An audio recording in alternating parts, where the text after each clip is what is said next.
Welcome to What is Going for new thought from the edge of Each week on OMTimes' flagship radio show, veteran broadcaster, author, and media consultant Sandy Sedgbeer conducts thought-provoking interviews with inspirational authors, artists, musicians, scientists, speakers, and filmmakers who are working at the point where spirituality and science meet consciousness at the very edge of Here is your host, Sandy Sedgbeer. Hello. What if you could, despite aging, injuries, health conditions and illnesses, not only return to the state of health that you previously enjoyed, but even improve upon it? If that sounds like an impossible dream, stay tuned, because the story of our health is more in our control than we may think. And this week's guest, clinical psychologist and shamanic practitioner GREER, is not only going to tell us why this is so, but also provide some remarkable real-life stories to prove it. The author of the award-winning book, Change Your Story, Change Your Life, GREER is a one-time successful entrepreneur turned clinical psychologist, Jungian analyst, and shamanic practitioner. His latest book, Change the Story of Your Health, using shamanic and Jungian techniques for healing, offers practical tools for reframing our experiences so that we can experience less stress, greater well-being, and even better physical health if we're willing to identify our health story and begin rewriting it. GREER, welcome. Thank you, Sandy. Nice to be here. Carl, tell us a little bit about your transition from successful entrepreneur to clinical psychology and shamanism. I mean, what was it that was the impulse for that? I grew up in a business-oriented household where I thought my life would be working in the steel industry as my dad had done. So summers I worked in the steel mills and I got a degree in metallurgical engineering. But I wasn't really fulfilled in those types of activities. So I ended up becoming a businessman, not in the steel industry, with that part of my life unlived.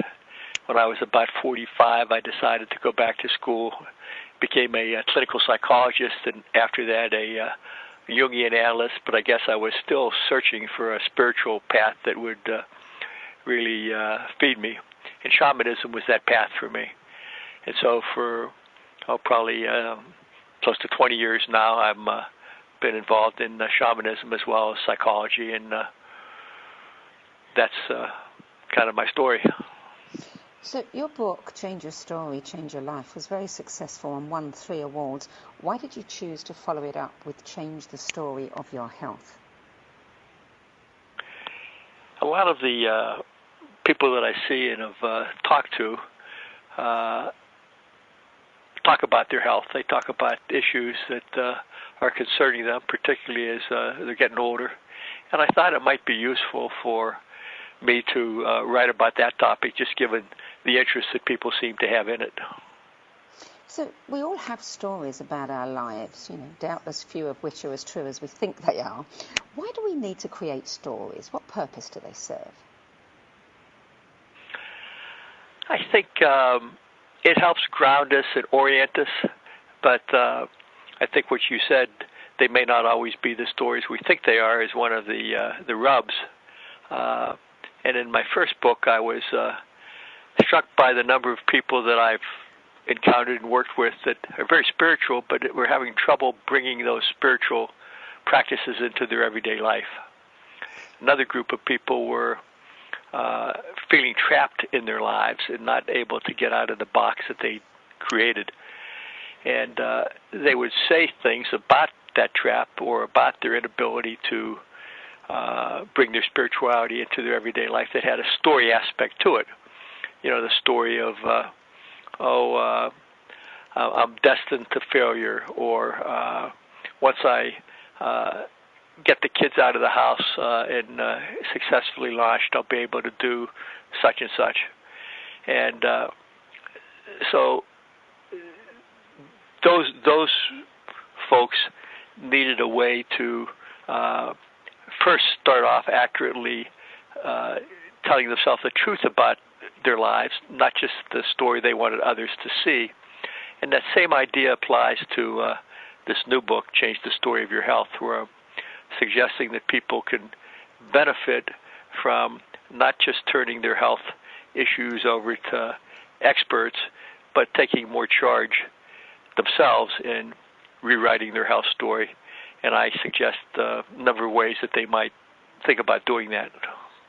So how do we begin to change the story of our health, or indeed any story about our lives that may not be serving us? I think the first step is to be honest with yourself as to what that story is. And one can start, as it relates to the story of one's health, just by asking yourself the question, what is the story of your health? And you might be surprised at what you might write down. I suggest some topics that one might reflect on, such as what's the story of your eating, drinking habits, the story of your weight, or the story of your flexibility and balance and stamina and strength, or the story of your growing older, dealing with andropause for a man or menopause for a woman, or body issues or changes in sexuality, or the story of how you have dealt with chronic conditions or acute ailments when they come up. So a person can start to think about all these areas and what works and what doesn't, what they've done and what they haven't done. So the starting point would be that.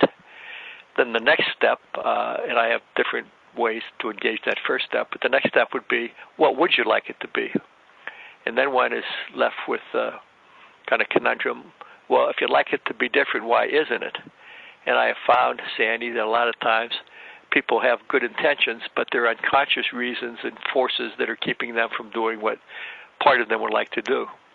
So part of the practices in my book are, I call expanded awareness practices that enable a person to get in touch with these unconscious factors that are influencing their health or their inability to make changes, and have a new relationship to them so that they get more energy and insight to make the changes that the part of themselves that wants to be healthier wants to do. You say in the book that the exploration you invite people to engage in isn't just an intellectual exercise, it's a journey into the unconscious. That's a pretty scary prospect for a lot of people. How do you overcome any fear someone might have? I mean, I know so many people who are just afraid to go there. That's very true. And that's kind of a leap of faith that there is an unconscious that one can work with that will not overwhelm somebody. And I have found, working with people individually and in groups, that once they do it, the proof is in the pudding. It's the experience that either works for them or it doesn't. And like all things that are fearful that you face into, often they're less fearful than you thought. And once you've engaged it, you really feel freed up, because those things you feared, you find aren't really as fearsome as you had first anticipated. So it's doing it. The answer is, and there's no way to convince somebody. They just have to feel the call to make changes, because whatever isn't working. Their health condition, their suffering, and other aspects of their lives are contributing to their health condition, and vice versa. Their health condition is influencing their relationships and their moods and their jobs and so forth. So the fear of not doing it becomes greater than the fear of doing it. Yes. And I have some practices, for example, something I call dialoguing, that allows a person to deal with that directly, to dialogue with their fear. What can you tell me? Why are you so fearful for me to take the shamanic journey or to work with my dream? And in this practice, one who does it can learn a great deal about those aspects of themselves that heretofore they've been afraid to explore. Do you find that when you do that with people, you introduce them to dialoguing with an emotion, that it's quite hard for them to begin with to get any information back? It depends a lot on I find the way it's set up and where it is in the work. The initial exercise for most people is difficult because they're very self-conscious. They don't believe that they have multiple parts that have a consciousness or a voice, and so they say, "Hey, I'm just making all this up." But once a person gets through that and understands, "Hey, but it's significant what some part of you has chosen to make up," and then they kind of loosen up into it. And I have never seen anybody who hasn't done this practice a few times not being able to really step into speaking from the standpoint of the emotion.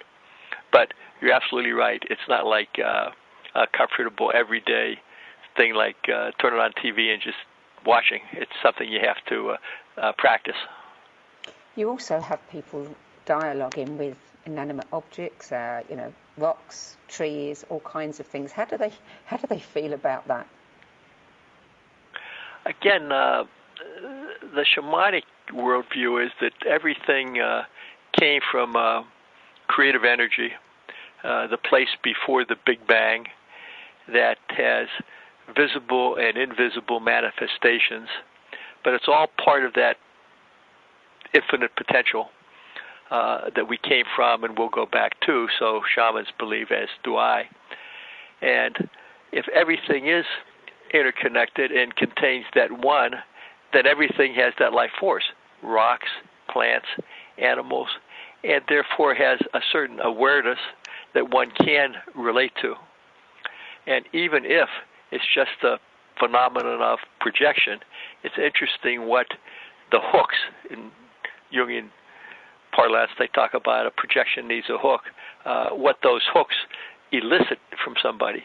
I believe, though, that these phenomenon that you're mentioning do have an energy and awareness that can be worked with and related to. I believe that. And once a person has tried it, again, the proof is in the pudding.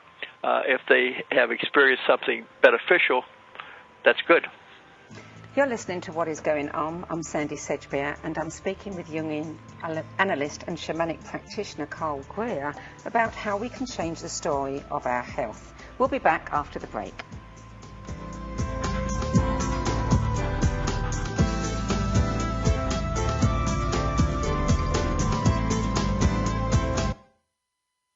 The future of Internet radio is here.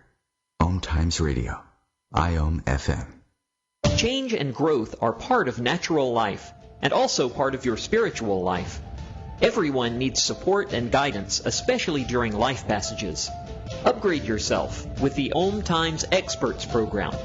With OMTimes Experts, you have access to the best intuitive coaches, spiritual teachers, counselors, astrologists, and oracles. Our team was carefully selected so you can trust. Find out more at experts.omtimes.com. My name is Meera Batra, and this is How I Live United. Many families have come to America for a better life. I advocate for these families with United Way. United Way empowers them to see opportunities available. We help them get involved with their kids, schools, and network within the community. My name is Meera Batra. I help families see opportunity and succeed. I don't just wear the shirt, I live it. Give, advocate, volunteer. Live United. Go to liveunited.org. Brought to you by United Way and the Ad Council. Welcome back. Carl Greer, in your segment about changing our self-perceptions, you write about, as an example, that we might identify with being in the prime of our life only to look in the mirror and be surprised by the signs of aging in our hair, face and skin. I know a lot of older people who say that inside they feel the same as they did in their 20s or 30s, and that they not only feel shocked when they catch themselves in the mirror, but they also feel ashamed at the thought that they were just fooling themselves. But you say that, in fact, maintaining that positive mindset in this regard can help us stay healthier and younger. Tell us some of the research behind this. Well, again, back to this shamanic idea that everything is connected. That's a view that energy medicine practitioners would share. If that's so, then our thoughts and our emotions carry information, just like medicine carries information. And if we have thoughts that we are vibrant, healthy people, at some level, we believe that, and that belief resonates throughout our organs and our molecules in a healthy way, I believe. And I think the research is that people who see themselves as vigorous tend to be more vigorous, even if there would be other measures like looking in the mirror that would suggest, gee, you are getting older, Carl. So you encourage people to do a lot of journaling and writing, and you give some examples of optimistic statements that you encourage people to write down. I mean, how effective are these really? Because it's one thing to write down a new story, but it's quite another to embody it. Well, I'm not suggesting, this is not a book of affirmations or positive statements. I'm just saying, what would you, if you want to have a new story, you have to kind of know what it is. It may be unrealistic, but at least it's something different than the one you have, and you won't know whether or not it's unrealistic until you've tried to do it. So when you ask how realistic it is, again, you would have to see. You'd have to make the changes that are necessary to see if, in fact, you can do it. And I'm saying that one of the obstacles to making those changes are often unconscious factors that one can address through spending time in nature, working with dreams, doing a variety of shamanic journeys that I suggest and describe in my book, so that that new story that some might say, oh, that's really unrealistic, becomes realistic. But one has to be willing to spend some time in working on themselves and taking more charge of their self-healing and not turning it over to the experts. I'm not saying that there's not a place in our lives for good medical experts, not at all. But this, I think, is an adjunct to it in a world where sometimes we have competing advice about what we should exercise, what supplements we should take, what we should eat. You go to a doctor, more and more there's specialists. Not any one person is, in charge for many people of their health care. This is a way for a person to connect with those parts of themselves that I call like the inner healer, for example, that have our best interest at heart, and really can help heal us and help, frankly, Sandy, our immune system get better. Change the Story of Your Health is filled with real-life stories, very compelling stories, and one that got my attention was the story about Maria, who had all kinds of health problems and things happening with her feet and numbness, and how much better she felt after you encouraged her to journey to the quiet. What is the quiet, and how can we utilize it to change our stories?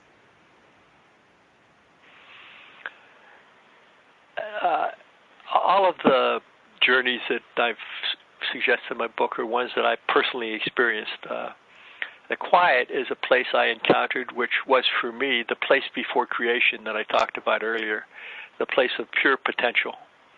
And I got to it in a particular way, which I have suggested that people who've worked with me use as the starting point for the journey to the quiet, but then they find their own way to get there. But it's that place of pure potential where I believe we came from, we'll go back to, and it has an energy, but it's the place before the idea, the form of the idea, before the energization of an idea. And so when this woman went there, there was a healing aspect to it she encountered, and she had a very real phenomenological physical result that stayed with her. How do we get there? I mean, can you share that with us?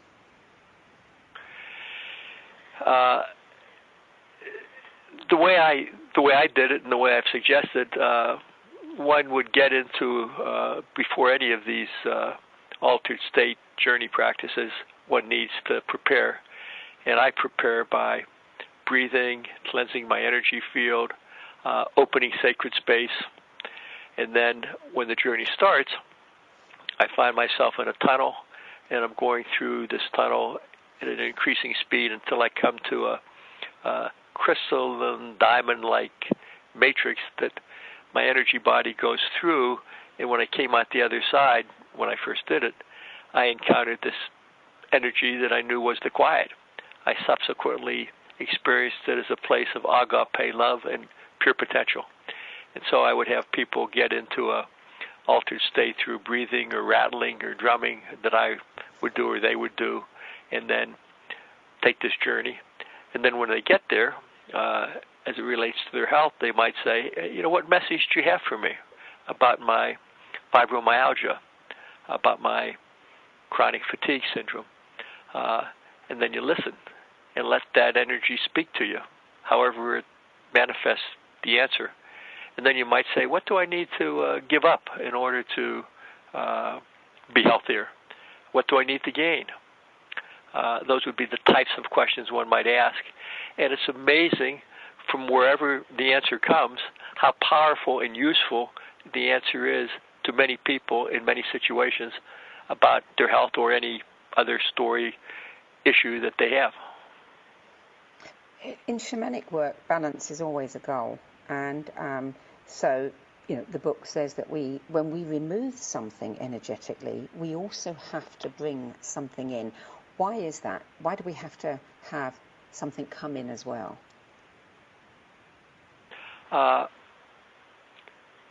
There's this idea of balance.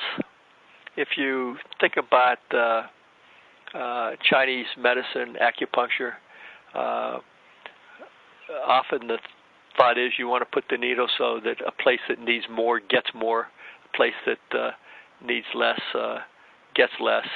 And I've always been a believer that when you take something out, you want to fill it with something. And more than that, when you take something out, you want to put it someplace. And I always think about putting it into the earth or into the cosmos, so it gets metabolized and changed to pure energy again. And then I fill it with the light of the quiet, of this pure light of creation, where I think then healing can take place. So if you have dis-ease any place in your body, you get rid of that, and then that space I fill with light energy.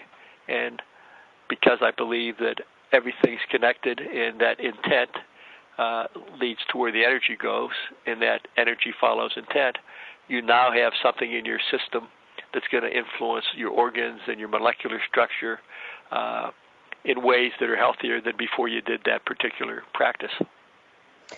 You give some wonderful exercises leading people into spaces. You said earlier about the preparatory practices, including the opening and closing of the sacred space. Would it be a really critical thing if we didn't remember to open and close the space? I think spirit is very forgiving. You know, when I first was learning these things, Sandy, I was really wanted to be so precise. I wanted to do this in this way and that way. But I think if the intent is to honor these mysteries and to ask spirit for aspects of itself or herself to work with us. And so we're honoring, but also enlisting particular energies from, if you're in a particular tradition, from those traditions. I have several shamanic traditions from which I've come, and so I will call in energies from those traditions, but somebody else could maybe Celtic traditions or Native American traditions of North America and so forth.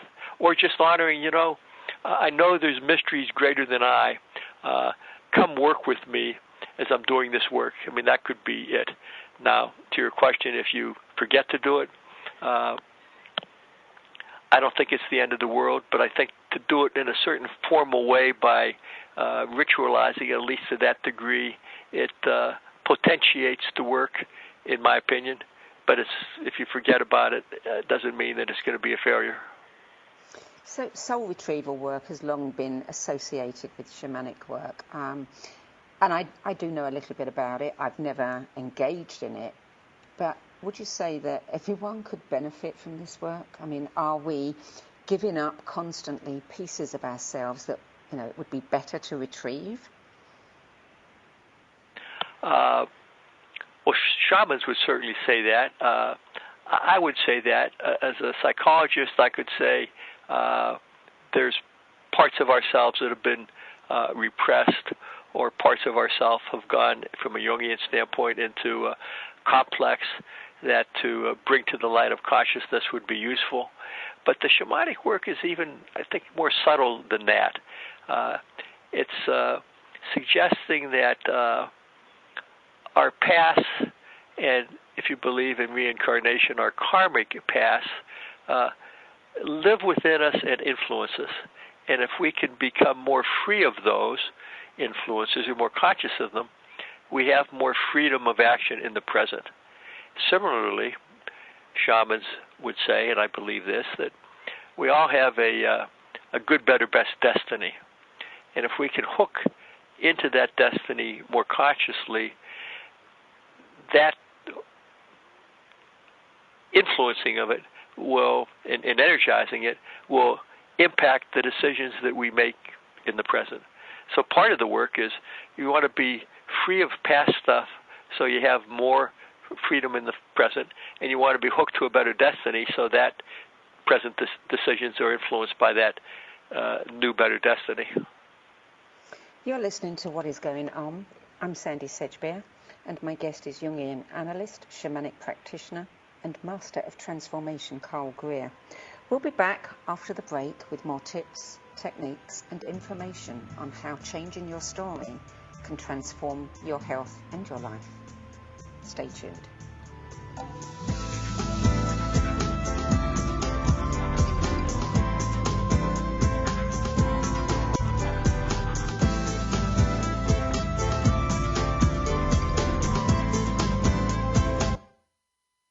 The cutting edge of conscious radio, OMTimes Radio, IOM FM.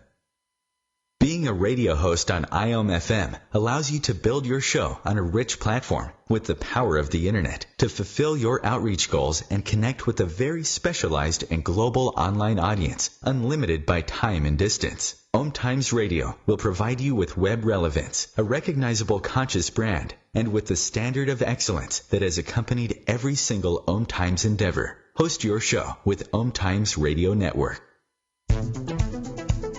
My name is Victor Furman. Some call me The Voice. I've always been fascinated with human nature, spirituality, science, and the crossroads at which they meet. Join me Wednesdays at 8 p.m. Eastern on OMTimes Radio, and we'll explore these topics and so much more on Destination Unlimited.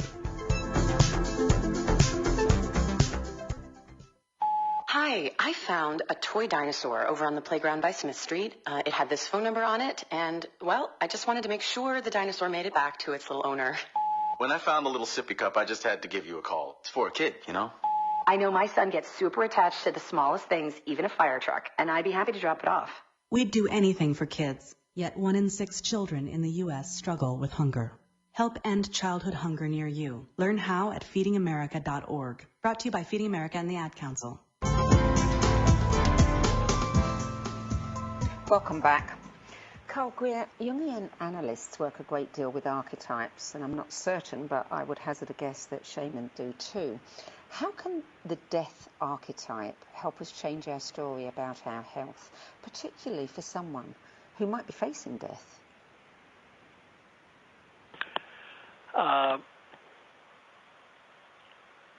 Well, let's take the people who aren't facing death but are having difficult making endings of certain things that aren't serving them. So to work with the energy of death to help prune that which needs to be pruned to allow new life or new health is useful. And I have a practice to do that. But let's say that you're facing a terminal illness, and you will be experiencing death sooner than you might otherwise. To have a conversation with death while you're alive, for many people, instead of being scary, is very healing. And they gain a whole new insight into the relationship between life and death. So in both cases, to take a journey to death can be very healing and energizing in a paradoxical way. I really enjoyed your chapter on consciousness, energy, and the body. And as an aside, I thought that the metaphor you gave of the energy fields surrounding us being like Russian nesting dolls was one of the best and clearest descriptions of the energy fields that I've ever read. But I love the piece about the mind or personal consciousness not being contained within the brain, but instead surrounding and influencing it. Could you expand on that? Again, it's this idea that everything is connected to everything else. A lot of times you might think that serotonin is all in the head, neurotransmitter in the brain, but it's generated other places in the body. And there are imaging techniques that can show how brain waves and heart waves and everything, they just simultaneously affect everything else. So I'm a believer that we have a consciousness and awareness of our environment, internal and external, that encompasses more than just our heads and our brain. Well, what about the global mind, or Carl Jung's collective consciousness? I mean, do you think that we can be picking up negative imprints from that can be affecting our health? Absolutely. Carl Jung talked most about the collective unconscious, where a shaman would say, at some level, everything is connected to everything else, which I believe. But you were saying collective consciousness, and I think there's a certain element that of which we are aware collectively does influence us. I mean, think about it. If you've been in the presence of, say, a negative person, if you're like most of us, that can affect you. That can affect your mood, and your mood can affect your hormones and your adrenals and your physicality. And if you're in a world right now where there seems to be a certain amount of anxiety and fear and discord, I think certainly those energies can impact us physically in ways that can be detrimental. So what could you tell us about, how we can deal with that, how we can prevent that happening? I guess there's two ways that I would think about that. One is one could say, gee, you can't keep it from coming in, but once it comes in, what do you do? But I'm going to suggest another way that maybe can help it coming in. So one way, I spent a fair amount of time in this book talking about the healing benefits of being in nature. And you talked about that earlier, about the consciousness of different things.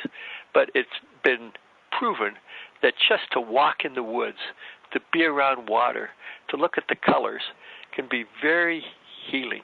To lie down, Sandy, on the ground and just let the ground hold you can be very healing. Being in the presence of pine trees, the negative ions of water, to hear the sounds of nature, even if you're indoors, it changes your physiology. It changes your cortisol levels.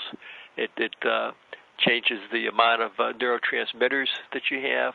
It switches you directionally from the sympathetic nervous system to the parasympathetic nervous system, where your brain waves become a little slower. So it's very healing. So in the midst of all this turmoil, one thing I would say. Take a walk in the woods. Just go to a beach, sit in front of the water. Now, how does one maybe prevent oneself from being as affected?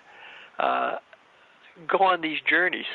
For example, the journey to the quiet.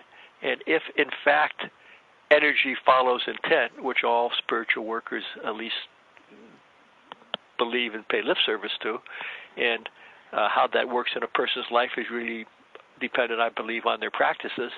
But let's say you believe that.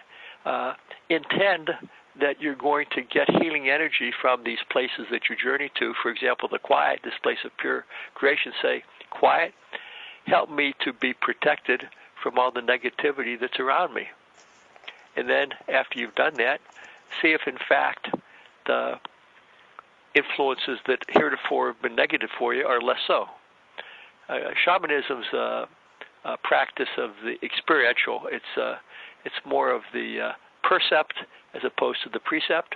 So it's not so much in your head. It's really kind of what you're perceiving, and as a result of your practices, are your experiences being different? And that's my hope in this book, that people will practice some things and their experiences will be different. And it's not just in their head, it's in their body and their souls and their emotions, back to your Russian nesting doll metaphor. And if these things are all shifted a little bit, then healing can take place. Well, there's a little piece of proof there about tapping into the collective consciousness, because I was going to ask you next about nature, and you went straight into it. The thing about nature that I didn't know in your book, you talk about how it also enhances our intuition. How so? If it helps calm us down and gets us into more of an altered state, by that I'm thinking we're less in our frontal lobes and more in our hindbrain. Our brain waves, instead of being at the beta level, are more alpha and theta. When we're not in monkey brain, it just seems that our intuitive parts are more readily heard by us. It's like it's hard to listen if you're not still. And I think this stills you and allows that part of you that kind of gives you inspiration and wisdom. It's easier to hear. People who go on shamanic workshops, I've always been struck, they start to have more synchronicities. And I think part of that is because they're in a little different state, a little bit more of an altered state, that the synchronicities are around all the time, but somehow they're more aware of them. And here's something that I don't know, but maybe in some ways we invite them more when we're more in an altered state. That's a phenomenological question that I don't know the answer to, but I wonder about that sometimes. You offer one of your expanded awareness practices. You write about the sun greeting. We've been hearing a lot of evidence lately about the sun and how we're not getting enough of it, how important it is for vision, for our eyes and for many other things as well. Would you be prepared to take us through that practice?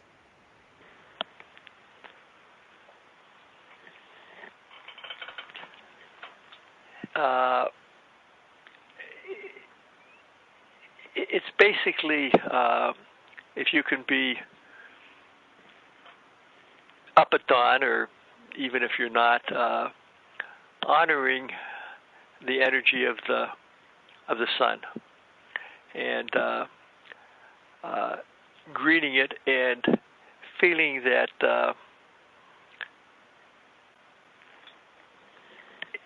the sun is in some ways the author of life on this earth. Without the sun, we wouldn't have any sustenance. We wouldn't have growing things. We wouldn't have night and day or warmth. So get up and look out at the sky. Don't look directly at the sun, but just feel the sensation of the sun on your face, and let the light kind of penetrate your eyelids. And just be present to it. Just you're in these experiences, I think it's important to not think too much, but just be present and focus on your breath. And then you might ask yourself, with your eyes closed, what question might you want to ask the sun. For example, you might say, "What can you tell me about my health?" And wait for the answer. You may get the answer in the form of an image or a word, a sensation. And then you might ask, what could you take away from me that would be healthy for me to have taken away? And then you might ask the sun, what can you give me? So each time, just kind of wait until you get an answer or not. And then when you sense it's the right time, thank the sun for working with you. You might use this as a time to express gratitude for being alive and having the opportunity to even do this ritual. It would be something like that, Sandy. I was very intrigued by the quote that you made about Carl Jung when he said, in writing about an indigenous African ritual for greeting the sunrise, he said, "The longing for light is the longing for consciousness." Yes. That's really deep. Yes. Well, again, in the shamanic Inca traditions, the sun is a very important energy, and it's. Do you want to finish that? Yes, I was saying it's an important energy that they worshipped. Thank you.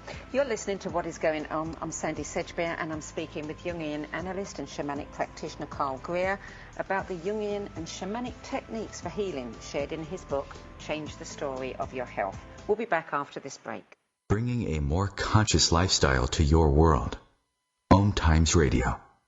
IOM FM. Spiritual, metaphysical, green living, psychic, alternative healing, life coaching. Do any of these or similar terms apply to your business or cause? If so, you are in a niche market with a very specific audience. Conscious Gate PR is the world's leading conscious public relations agency. With a global reach of over 4 million and growing, we offer comprehensive media campaigns to our targeted market. Learn more at ConsciousGatePR.com. Conscious marketing for conscious minds. Hi everyone, this is Shay Parker, the host of Best of the Best, which airs live right here on IOM Radio every Tuesday night at 8 p.m. Eastern and 5 p.m. Pacific. I'm super excited to bring you expert guest hosts, spiritual discussions, free psychic readings, and so much more. I can promise that you will not want to miss this one-of-a-kind, fun, yet touching, down-to-earth show. Join us every Tuesday night at 8 p.m. Eastern, 9 p.m. Pacific on OTR-FM. This is Shay Parker, and I can't wait to see you there. If you own a gun, you have a full-time responsibility. When you aren't using it, be sure it can't get into the hands of curious children, troubled teenagers, a thief, or anyone else who might misuse it. Your family, friends, and neighbors are all counting on you. Remember, always, lock it up. For more information on firearm storage safety, visit ncpc.org. This message brought to you by the National Crime Prevention Council, the Bureau of Justice Assistance, and the Ad Council. Welcome back. Carl Greer, earlier in the show, you briefly touched on the topic of our inner healer. I want to return to that because I've noticed that some people seem to be very good at evoking the help of their inner healer, and others find it almost impossible. Why do you think that is? I think, as we talked about earlier, Sandy, some people haven't been given the opportunity or taken the time to really practice engaging these inner parts. Part of them, as you had suggested earlier, are fearful of doing so. And if you're really into your left brain and you're very linear thinking, there's part of many people who think, I'm making all this stuff up, it's really not there. So you have to kind of contend with those types of thoughts and overcome them by actually having some experiences in order to connect with that energy. I have found that people who have intended to do that, even though if they started, they said, no way am I going to do it, in every case, they've been able to have experiences that have been useful to them. But it's taken some time. Do you think that we need to know the cause of our ailment in order to heal it? Well, in the dialoguing, if one could ask the ailment the question. For example, let's say you have a sore shoulder, and maybe it's bursitis, and you might have a dialogue with it. What can you tell me about you? And it's amazing to me, Sandy, some of the answers that the bursitis gives. And at least metaphorically, and often very exact in a physical sense, people get an answer that's very useful for them to do something about it. Because they could ask the bursitis, what can I do to have you be less painful? And sometimes bursitis will give a very interesting answer. As I talk about in my book, people have dialogued with their diabetes or their cancer or many other physical ailments that they have, and they found very useful information as a result of that conversation. Have you come across, you've got many case histories in the book. Have you come across one that was particularly surprising or novel, that really intrigued you?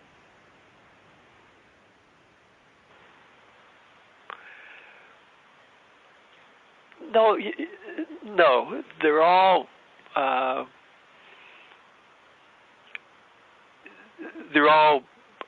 marvelous to me. I'm just, when I'm involved as a healer, I'm basically a witness holding space for the person and a healing spirit to do the work. And what emerges from that process is unique to the person and the situation, and it's all pretty novel for me to observe. I have a friend in England who is a phenomenal healer, and he told me a story once about a client that came to him pretty much as a last resort with a chronic ailment. I don't remember what the ailment was, but they wanted to get rid of. And after some sessions of healing, it did indeed go away. And then the client came back and said, I want it back. I miss it. And I don't get as much attention from my family now. What would you do about somebody like that? Well, that's a very, very real situation. I mean, I wouldn't do it. If the person wants it back and it serves them, then I guess they would attract it back. I wouldn't try to dissuade them unless I felt it was really, really, really detrimental to them. It depends on what the ailment was. But one of the reasons I think that people, in some cases, stick to bad habits that promote bad health or are sick at some level is so that they can get out of things or get attention. And if one can really understand that and see that maybe there's other ways to get attention, and maybe that what you're getting out of is not as onerous as you thought, then that discussion within yourself can help you to let go of the need to be sick in order to get out of stuff and to get attention. But it's the same process that we've been talking about. It's a conversation with you and all the parts of yourself that have different objectives. Yeah, I mean, every behavior serves a purpose, doesn't it? And if you can find out what the purpose is, you might be able to come up with something else. Well put. And so it serves a purpose, and it's the person's doing the best they can. But if they can have that one part of themselves kind of given birth to, that inner healers say, that says, Carl, there's maybe a better way for you to achieve your objectives, and you can still get a lot of what you've been trying to get in this way that really now you're starting to have glimmers of. It's not serving you as much as you thought, and in fact it's hurting you more. Why don't you try such and such? And then if you try such and such and you say, hey, I do feel a little bit better, I'm still getting some of my needs met, I'm going to keep doing it. And a lot of these changes, I find, Sandy, it's not like big miraculous stuff happen. It's changes at the margin that over time become really lifestyle changes that stick. But you have to be patient with yourself. You have to do a little bit at a time. And you have to do, I believe, the spiritual work, spending time in nature, doing some ritual and ceremonies. And over time, you transform. But it is a process. You've actually used a lot of these techniques yourself, on yourself.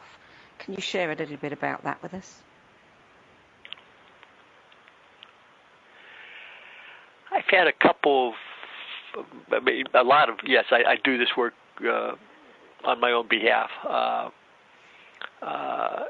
Most recently, I was out in nature and looking at the moon that was going behind the clouds, and just kind of meditating on the idea that, a lot of times there's stuff that's not visible, but it's there, like the moon behind the clouds. And not too long after that, I had a diagnosis of prostate cancer. And I had done some work on my PSAs, not knowing if it was a harbinger of cancer or not.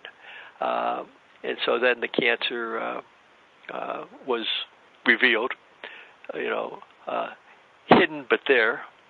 And I'm in category of watchful waiting, where I'm having biopsies every once in a while. I have one scheduled coming up, quickly, and I'm trying to do that which I can to see the meaning of the cancer in my life and the various threads that it could take, and by so doing, I have a different relationship to it than I would have had I think, not done it. Earlier, I had a kidney that had an artery that was blocked, and I had a stent put in. The other kidney showed some signs of blockage in the arteries. I did a lot of energetic work on it, of a lot of different types. And not saying that it always works out this way, but the blockages on that kidney cleared up, and I have not had to do any thing further medically. And again, not always does, like your healer friend in England, do you have miraculous healings. But sometimes you do. You never know what would have happened anyway. All you know is, hey, you did some work, the person did some work, and they had a good result. But sometimes just the work could be healing, even if the illness doesn't go away. So it's a miraculous kind of space that one is working in when one does this work, because it's this transpersonal realms that I believe influence us, that all come from the creative energy of Source, which I feel has a love aspect to it. So just connecting to that by doing the practices, I think, could be healing in and of itself. Often we don't think about health until we have a crisis, such as getting cancer or something. Do you think that your book would be enough for somebody who's faced with such a diagnosis, or would you recommend that they see somebody like you?